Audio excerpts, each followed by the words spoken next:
हर साल mount Everest लगभग कुछ मिलीमीटर और ऊंचा हो जाता है, और वहीं दूसरी तरफ हमारी अरावली की पहाड़ियां हर साल हवा और बारिश की मार से कुछ मिलीमीटर घिसकर छोटी हो रही हैं। मतलब जमीन जिस पर हम खड़े हैं वो कोई स्थिर या रुकी हुई चीज नहीं है, वो एकदम जिंदा और लगातार बदलती हुई संरचना है। हाँ, बिल्कुल। और यही बात भूगोल को इतना दिलचस्प बनाती है। मतलब हम अक्सर ये सोचते हैं कि भूगोल का मतलब सिर्फ नक्शों पर खींची गई कुछ रेखाएं हैं या फिर राजधानियों के नाम याद करना है। राइट।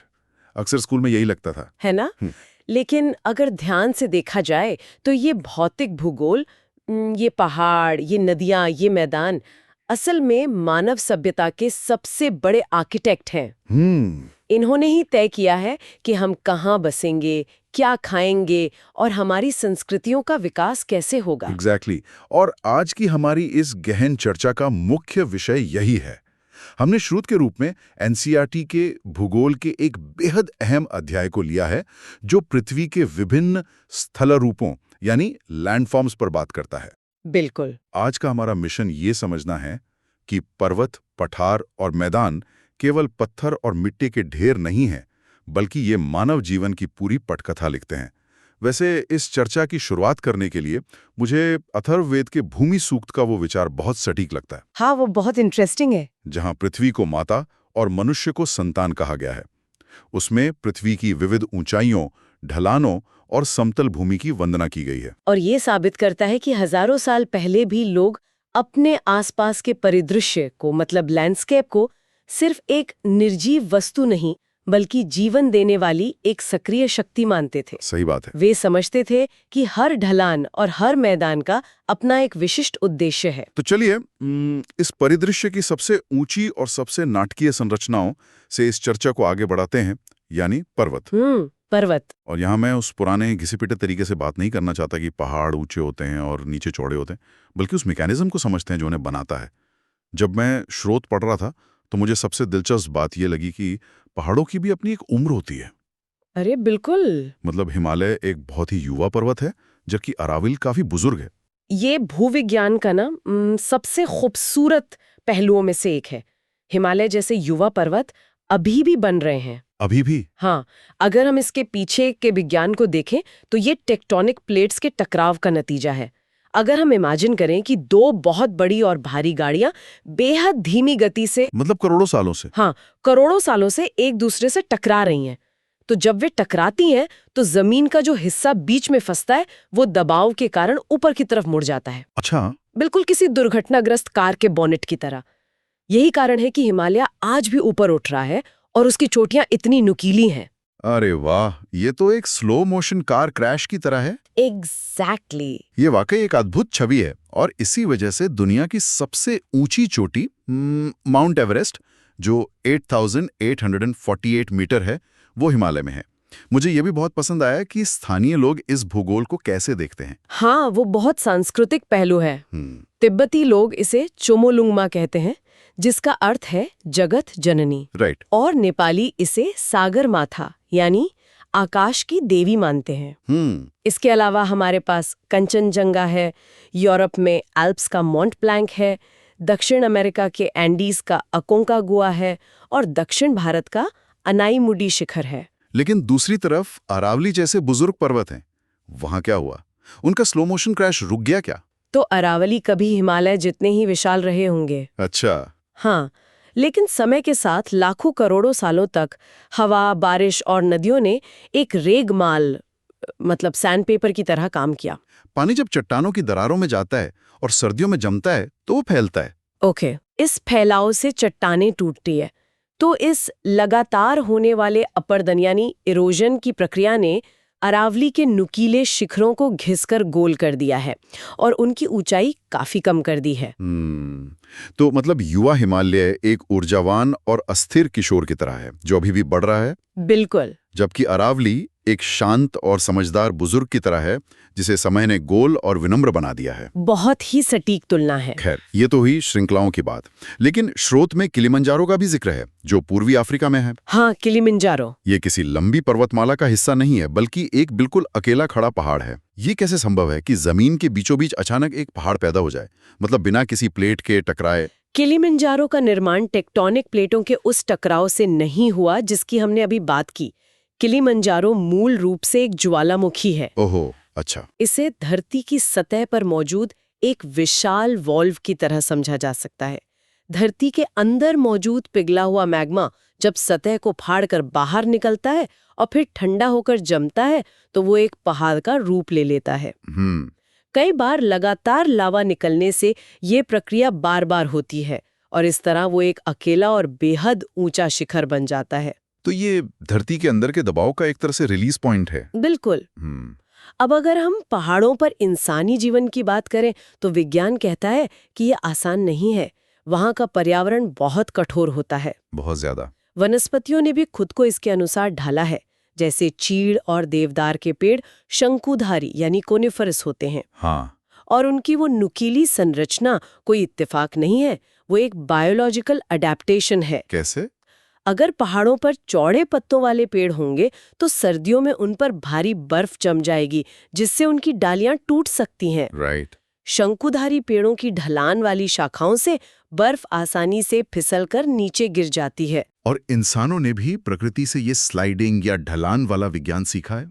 मतलब पहाड़ों पर खेती करना लगभग नामुमकिन लगता है क्योंकि पानी टिकता नहीं है और मिट्टी बह जाती है। लेकिन इंसान ने वेदिका कृषि यानी सीढ़ीदार खेती का आविष्कार किया। सीढ़ीदार खेती या टेरेस फार्मिंग भौतिकी का एक शानदार उपयोग है। जब पहाड़ की ढलान को काटकर विशाल सीढ़ियां बनाई जाती हैं तो असल में पानी के बहने की गति को तोड़ा जा रहा होता है। लॉजिकल है। पानी जब तेज ढलान से सीधे नीचे गिरता है तो वो अपने साथ सारी उपजाऊ मिट्टी यानी टॉप सॉइल भा ली जाता है। राइट। लेकिन सीढ़ियों के कारण पानी को हर कदम पर रुकना पड़ता है जिससे मिट्टी को वो पानी सोखने का समय मिल जाता है और अपर्दन रुक जाता है। ये कमाल का मैकेनिज्म है। लेकिन आज पहाड़ों की अर्थव्यवस्था सिर्फ खेती पर निर्भर नहीं है। पर्यटन, हाइकिंग और स्कीइंग ने वहां एक बड़ा बदलाव ला दिया है और यहीं एक समस्या पैदा होती है। एक बहुत ही गंभीर समस्या। पहाड़ों का पर्यावरण बहुत संवेदनशील होता है। उनका गुरुत्वाकर्षण का एक अपना संतुलन होता है। बिल्कुल। जब पर्यटन के नाम पर अंधाधुंध होटल बनाए जाते हैं, भारी मशीनें चलाई जाती हैं और जंगलों को काटा जाता है तो उस जमीन की पकड़ कमजोर हो जाती है। पेड़ों की जड़ें ही उस मिट्टी को बांध कर रखती हैं। तो जब पेड़ हटते हैं और भारी निर्माण होता है तो भूस्खलन और हिमस्खलन यानी लैंडस्लाइड्स और एवलांचेस का खतरा कई गुना बढ़ जाता है। हाँ, प्राकृतिक आपदा इस बात का सीधा संकेत है कि पहाड़ इस अतिरिक्त दबाव को सह नहीं पा रहे हैं। बिल्कुल सही। अब अगर हम इन पहाड़ों से बहने वाली नदियों के साथ साथ नीचे की तरफ यात्रा करें तो गुरुत्वाकर्षण हमें उस स्थल रूप की ओर ले जाता है जो न तो पहाड़ों जितना ऊंचा और नुकीला है और न ही एकदम समतल। हम बात कर रहे हैं पठारों की। भूविज्ञान की दृष्टि से पठार हमारे ग्रह के सबसे दिलचस्प स्थल रूपों में से एक है। ये आसपास की जमीन से उठे हुए होते हैं लेकिन इनका ऊपरी हिस्सा मेज की तरह एकदम चपटा होता है। इसे मैं एक विशालकाय तिजोरी की तरह देखता हूं जिसे प्रकृति ने जमीन से कुछ हजार फीट ऊपर सुरक्षित कर दिया है। तिजोरी? अच्छा। हाँ। और इन तिजोरियों का आकार बहुत विशाल हो सकता है, जैसे तिब्बत का पठार जिसे दुनिया की छत कहा जाता है। बिल्कुल, रूफ ऑफ द वर्ल्ड। इसकी औसत ऊंचाई ही 4,500 मीटर है और ये लगभग 2500 किलोमीटर लंबा है। मतलब अगर इसे भारत के संदर्भ में समझें तो चंडीगढ़ से लेकर कन्याकुमारी तक जितनी दूरी है उतना विशाल सिर्फ ये एक पठार है। ये वाकई बहुत विशाल है। और भारत में दक्कन का पठार भी है जिसका निर्माण और भी अलग तरीके से हुआ है। अच्छा, वो कैसे? ये बेसाल्ट चट्टानों से बना है जो प्राचीन काल में ज्वालामुखी की लंबी दरारों से निकले लावा के ठंडे होने से बनी थीं। ओहो, और दक्कन के इस चट्टानी ओबड़ खाबड़ भूगोल का हमारे इतिहास पर भी गहरा असर पड़ा है। कैसे? अगर हम सोचें तो मराठा साम्राज्य ने मुगलों के खिलाफ जो मशहूर गुरिल्ला युद्ध लड़ा था वो पूरी तरह से इसी पठारी भूगोल पर निर्भर था। अरे हाँ। दक्कन के पठार की गहरी घाटियों और अचानक ऊंचे उठे चट्टानी किलों ने एक ऐसी रणनीतिक बढ़त दी जो उत्तर भारत के समतल मैदानों में कभी संभव नहीं थी। ये भूगोल और इतिहास के जुड़ने का एक बेहतरीन उदाहरण है। मतलब भूगोल नहीं, वो युद्ध नीति तय की। बिल्कुल। लेकिन अगर हम आज की दुनिया की बात करें तो पठारों का सबसे बड़ा योगदान उनकी खनिज संपदा है। आपने जो उन्हें तिजोरी कहा था वो बिल्कुल सही है। पठारों को खनिजों का भंडार घर कहा जाता है। लेकिन पठारों में ही इतने खनिज क्यों मिलते हैं? मतलब पहाड़ों या मैदानों में उस मात्रा में क्यों नहीं? इसका कारण ना उनके निर्माण की प्रक्रिया में छिपा है। अच्छा।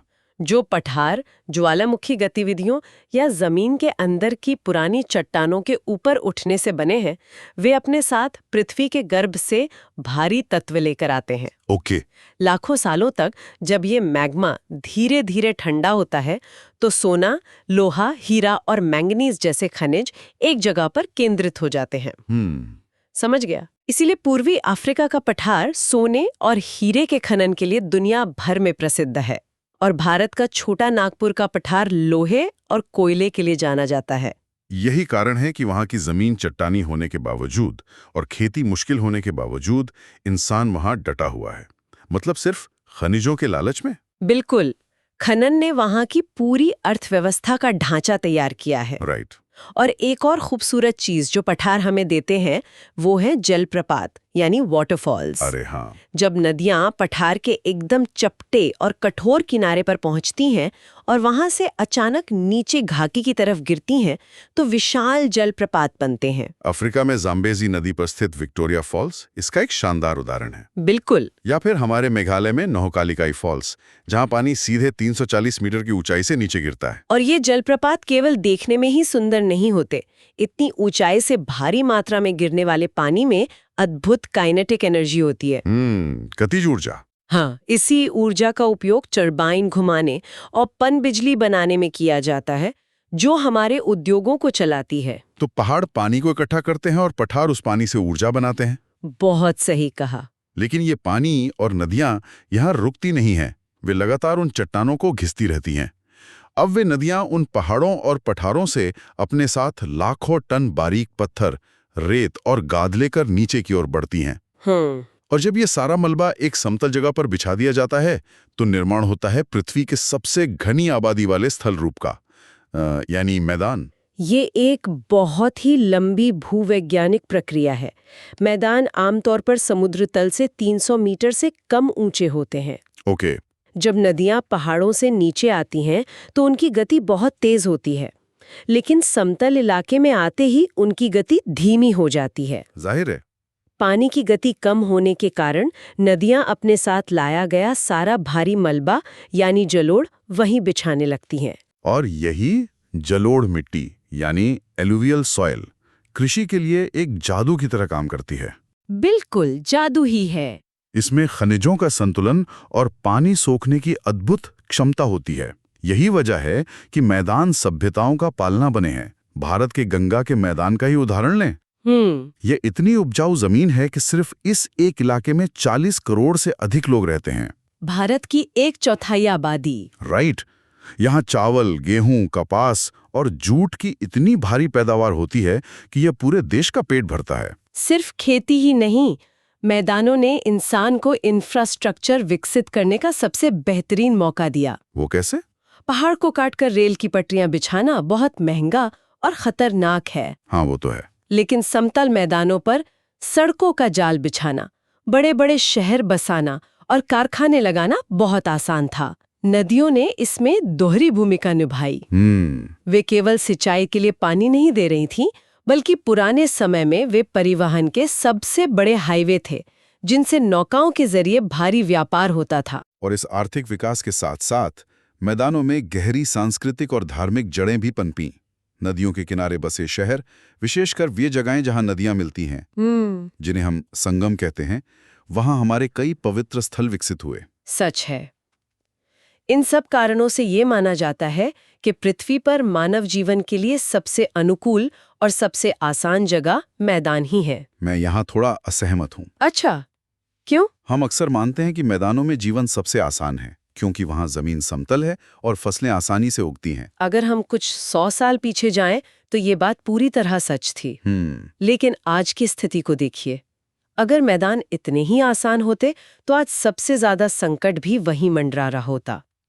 खेतों में ज्यादा पैदावार के लिए नलकूपों से मतलब पंप से बाहरी सिंचाई की जा रही है। ये तो है। हम जमीन से इतनी तेजी से पानी बाहर निकाल रहे हैं कि भूजल स्तर खतरनाक रूप से नीचे जा रहा है। बारिश का पानी उस गति से जमीन को रिचार्ज नहीं कर पा रहा है। आपकी बात बिल्कुल सही है। इसके अलावा उन घनी आबादी वाले शहरों का सारा कचरा और उद्योगों का प्रदूषण सीधे उन्हीं नदियों में जा रहा है जिन्होंने कभी हमें जीवन दिया था। बिल्कुल, हम 40 करोड़ लोगों का भारी दबाव एक ही जमीन पर डाल रहे हैं।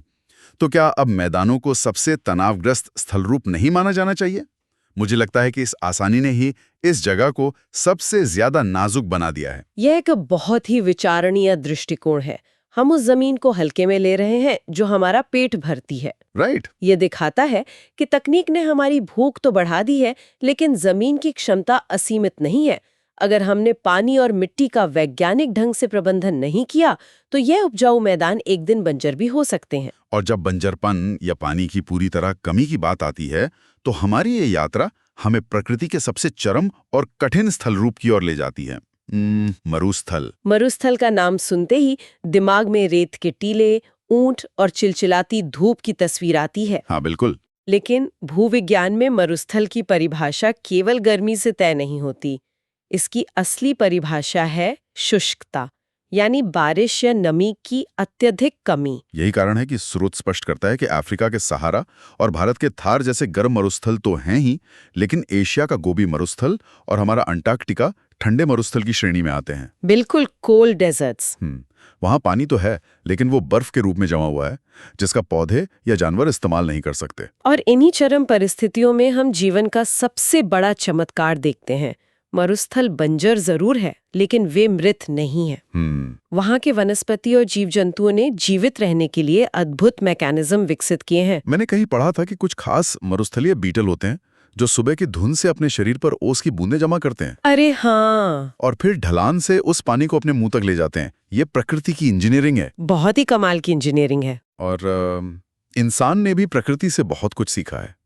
अगर हम राजस्थान की बावलियों या स्टेपवेल्स के आर्किटेक्चर को देखें तो वो किसी अजूबे से कम नहीं है। बावलियों का ज्योमेट्रिक डिजाइन पानी बचाने का एक मास्टर क्लास है। उन्हें जमीन के अंदर गहरा बनाया जाता था। इसके पीछे का विज्ञान ये था कि पानी की सतह तक सूरज की सीधी गर्मी और तेज हवाएं ना पहुंच सके। ओके, तो इवेपोरेशन कम होता था। एग्जैक्टली, वाष्पीकरण बहुत कम हो जाता था और वो पानी महीनों तक सुरक्षित रहता था। ये उस कठोर भूगोल के लिए इंसानी दिमाग का एक सीधा और सटीक जवाब था। इसे ही कहते हैं मानवीय लचीलापन, यानी ह्यूमन रेजिलियंस। थार मरुस्थल के लोगों ने केवल जीवित रहना नहीं सीखा, बल्कि उस रूखेपन के बीच एक अत्यंत समृद्ध संस्कृति भी खड़ी कर दी। बिल्कुल। जब प्रकृति में चारों तरफ केवल भूरा और मटमैला रंग था, तो उन्होंने अपने कपड़ों में, अपनी पगड़ियों में सबसे चमकीले और गहरे रंग भर दिए। लोकगीतों और किंवदंतियों के जरिए उन्होंने पानी की एक एक बूंद के मूल्य को अपनी अगली पीढ़ियों तक पहुंचाया। ये साबित करता है कि भूगोल केवल यह तय नहीं करता कि हम क्या उगाएंगे, ये हमारी कला, संगीत और हमारे लचीलेपन को भी जन्म देता है। हमारी कला, हमारा आर्किटेक्चर, हमारी कृषि, सब कुछ इस भूगोल के प्रति हमारा रिस्पॉन्स है। अगर हम आज की इस पूरी चर्चा को एक जगह समेटें तो ये बात बिल्कुल शीशे की तरह साफ हो जाती है कि पर्वत, पठार, मैदान और मरुस्थल प्रकृति की कोई बेतरतीब रचनाएं नहीं हैं। ये पृथ्वी के वे विशाल रंगमंच है जिन पर मानव जीवन, अर्थव्यवस्था और संस्कृति का नाटक खेला जाता है। बहुत खूब। पहाड़ों की खड़ी ढलानों ने हमें अपनी रक्षा करना और अध्यात्म सिखाया। पठारों के खनिजों ने हमारी औद्योगिक क्रांति की नींव रखी। नदियों द्वारा बिछाए गए मैदानों ने हमारे महानगरों और कृषि को जन्म दिया। और मरुस्थलों ने हमें सिखाया कि जब प्रकृति कुछ भी न दे, तब भी हम अपनी बुद्धिमानी से कैसे पनप सकते हैं। बिल्कुल। जब लोग किसी यात्रा पर जाएंगे और ट्रेन या विमान की खिड़की से बाहर के बदलते हुए परिदृश्य को देखेंगे, तो वो सिर्फ एक जमीन नहीं देखेंगे। वे उस जमीन के पीछे छिपे लाखों सालों के विज्ञान को देखेंगे, उस संघर्ष और अनुकूलन को महसूस करेंगे जो उस भूगोल ने इंसानों को सदियों से सिखाया है। हमें ये याद रखना होगा कि हम भूगोल को नहीं जीतते, हम उसके साथ तालमेल बिठाते हैं। और यही तालमेल आज के समय का सबसे बड़ा सवाल बन गया है। हमने चर्चा की शुरुआत में अथर्ववेद के भूमि सूक्त का जिक्र किया था। हाँ, किया था। उस सूक्त में एक बहुत ही सुंदर पंक्ति है कि पृथ्वी मनुष्यों के भार से मुक्त है और वो हमारा पालन पोषण बिना किसी शिकायत के करती है। लेकिन क्या आज की स्थिति में ये बात पूरी तरह सच रह गई है? आज के समय को देखते हुए यह एक बहुत ही चुनौतीपूर्ण विचार है। बिल्कुल। हमने देखा कि पहाड़ों पर बढ़ते पर्यटन से भूस्खलन बढ़ रहे हैं। पठारों में अंधाधुंध खनन से प्राकृतिक संतुलन बिगड़ रहा है। राइट। और हमारे सबसे उपजाऊ मैदान भूजल के सूखने और बेतहाशा बढ़ती जनसंख्या के कारण संकट में हैं। राइट। इंसान ने प्रकृति की हर कठिन परिस्थिति, चाहे वो ठंडे मरुस्थल हों या खड़े पहाड़, वहां खुद को ढालने का लचीलापन तो दिखा दिया है। यस। लेकिन हमें खुद से ये सवाल जरूर पूछना चाहिए कि हम जो ये भारी दबाव डाल रहे हैं, क्या उसे सहने के लिए खुद इस पृथ्वी के पास अब पर्याप्त लचीलापन बचा है? सोचने वाली बात है।